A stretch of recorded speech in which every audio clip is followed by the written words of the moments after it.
Hey welcome to success मंत्र education. कैसे हो आप सभी दोस्तों? यदि आप एक सच्चे हिंदुस्तानी हैं तो आज इस वीडियो को देखने के बाद आप हिंदुस्तानी होने पर बहुत गर्व महसूस करेंगे।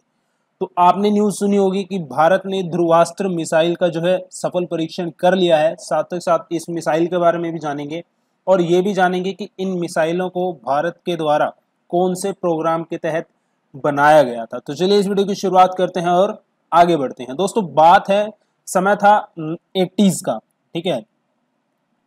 1980 के दौर में अमेरिका, रशिया, ठीक है, कनाडा, फ्रांस, ये कुछ ऐसे देश थे जो मिसाइल टेक्नोलॉजी में बहुत ज्यादा एडवांस हो चुके थे और इस समय इन्होंने परमाणु बम तक जो है बना लिए थे। परमाणु बम से लैस मिसाइलें जो है इन्होंने डेवलप कर ली थी। तो भारत के लिए एक बहुत ही चिंता का विषय था क्योंकि भारत के पास खुद की कोई जो है मिसाइल टेक्नोलॉजी नहीं थी। तो भारत ने क्या किया, भारत ने integrated guided missile development programme की शुरुआत की और इस प्रोग्राम के हेड बनाए गए हमारे देश के जो पूर्व राष्ट्रपति रहे थे डॉक्टर एपीजे अब्दुल कलाम। तो ये प्रोग्राम जो शुरू हुआ था, ये प्रोग्राम हुआ था वर्ष 1983 में।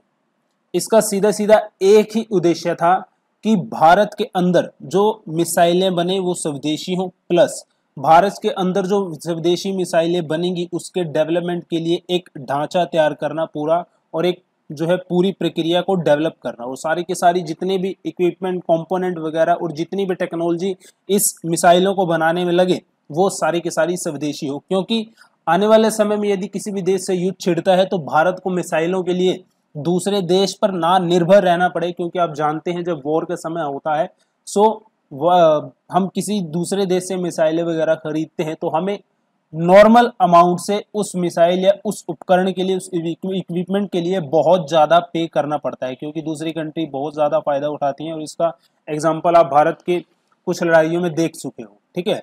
तो अब हम बात करते हैं integrated guided missile development programme की। 1983 में शुरू हुआ। इसने 4 चीज़ों के ऊपर फोकस किया।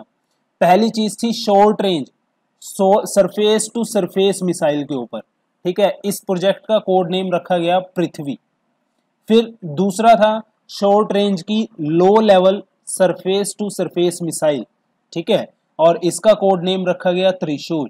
और तीसरा था मीडियम रेंज की surface to air missile, code name था इसका आकाश। और चौथा था आपका थर्ड जनरेशन की एंटी टैंक मिसाइल जिसका कोड नेम था नाग।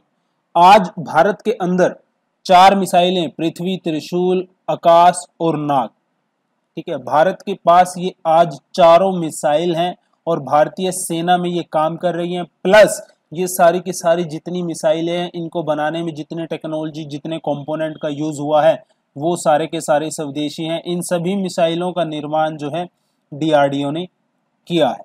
देखिए, मिसाइलें निर्माण करने की प्रक्रिया भारत के लिए चुनौतियों से भरी थी। ये मैं आपको एक चीज बता देता हूं। देखिए क्या था कि इस प्रोग्राम के तहत सबसे पहले तो भारत को एक जो है टेस्टिंग रेंज एस्टेब्लिशमेंट करनी थी कि कहां पे वो अपनी मिसाइलों का परीक्षण करेगा। तो इसके लिए उन्होंने ओडिशा को चुना, ठीक है, ओडिशा के बालासोर में। आज आप यदि कोई भी न्यूज पढ़ोगे पाओगे कि किसी मिसाइल की टेस्टिंग कहां पे की जाती है तो नाम आएगा बालासोर, जो कि आपका पड़ता है ओडिशा में। जो ध्रुवास्त्र मिसाइल है इसका भी सफल परीक्षण ओडिशा के बालासोर में ही किया गया है। अब हम बात करते हैं इस integrated guided missile development programme की। जैसे मैं आपको बता रहा हूं कि भारत के लिए स्वदेशी मिसाइल को निर्मित करना एक चुनौती बन गया था 80s के दौर में। वो क्या था और क्यों बना था?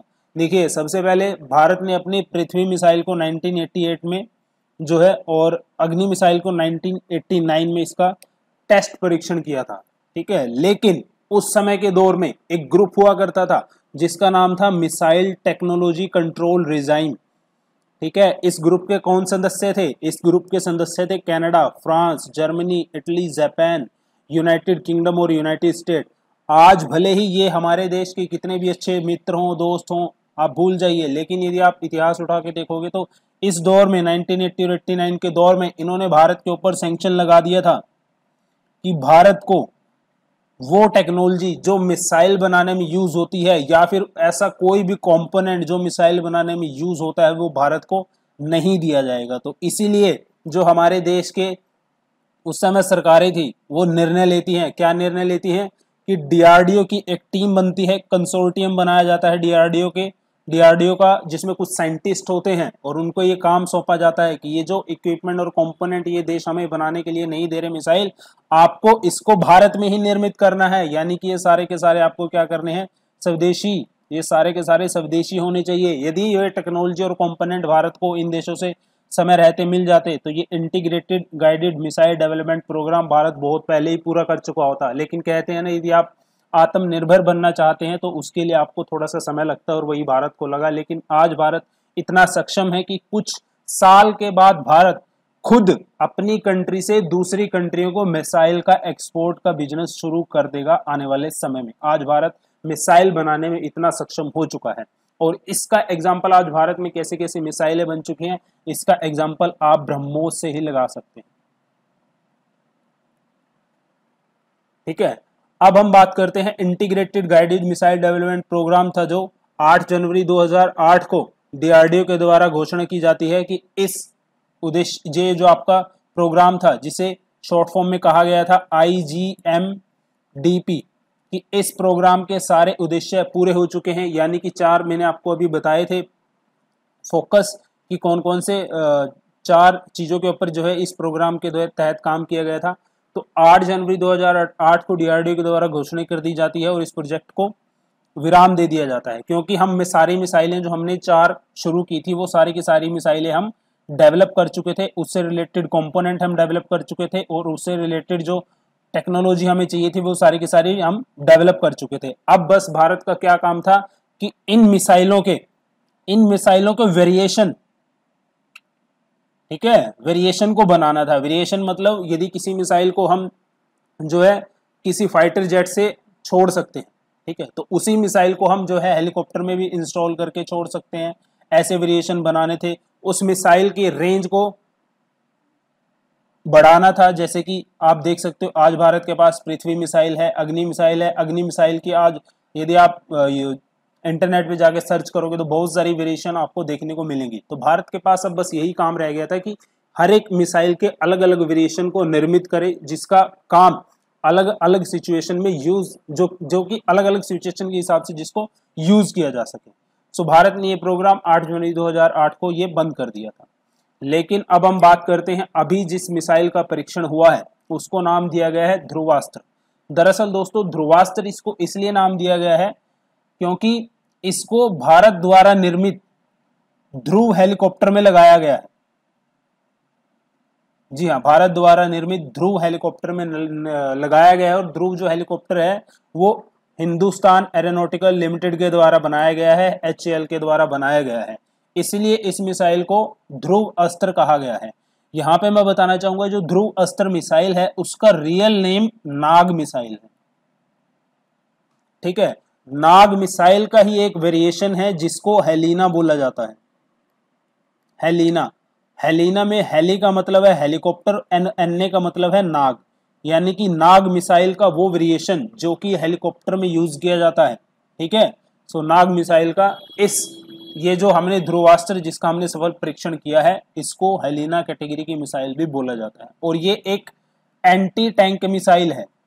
आपको मैं बताना चाहूंगा एंटी टैंक का मतलब क्या है, यानी कि किसी भी प्रकार का किसी भी एडवांस टेक्नोलॉजी का टैंक हो उसको बिल्कुल अचूक तरीके से ये मिसाइल भेद सकती है।